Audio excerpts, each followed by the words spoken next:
สาวงามสงกรานต์ปีก่อนสาวบ้านนาบอนสาวอ่อนสาวสีสาวดาได้พบครั้งหนึ่งคนตะโพสาวนาแก่งมาเมื่อบุญอายนี่ห่วงหาพบกันดาขอมาเป็นแฟนผู้สาวจอมแก้วน้องก้อยหอยยิ้มสดใสอายสุดอะไรหมายใจบ้านพวนเท้าแก่นงามสาวห้อยหลอน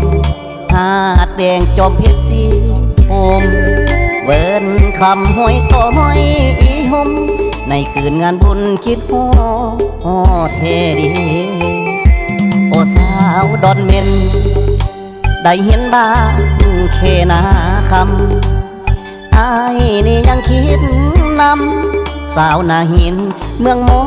สามทรงน้ำเต้าโอปากแคมกล้วยแค่ปากต้มบ้านดงนี่จังเมียนงามสมสาววังปูนบ้านน้องคุ้มเสียงแกนข้าวสาวงามข้างใจข้างหน้าสาวหวยบูหาหวังป่าหวยอีเลิกให้คำบันลาดสวนกล้วยโพนป่าโปได้อีแต่คิด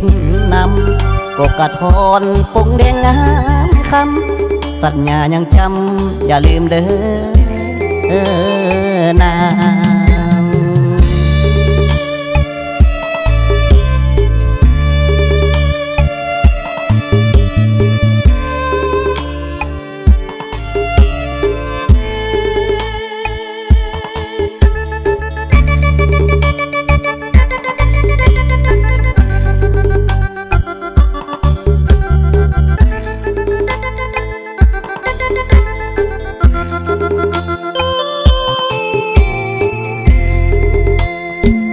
โอสาวดอนมินได้เห็นมาแค่นาคำอายนี่ยังคิดนำสาวนาหินเมืองโมสามทรงน้ำเต้าปากเค็มกล้วยอีแค่ปากต้มบ้านดง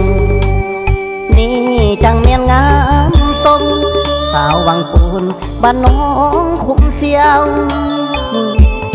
เกณฑ์ข้าวสาวงามข้างใจข้างหน้าสาวหวยบูหาหวังป่าหวยอีเลิกให้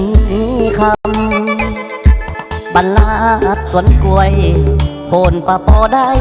อีแต่คิดนำกกระทอนปงแดงงามคำสัญญายังจำอย่าลืมเด้อนาง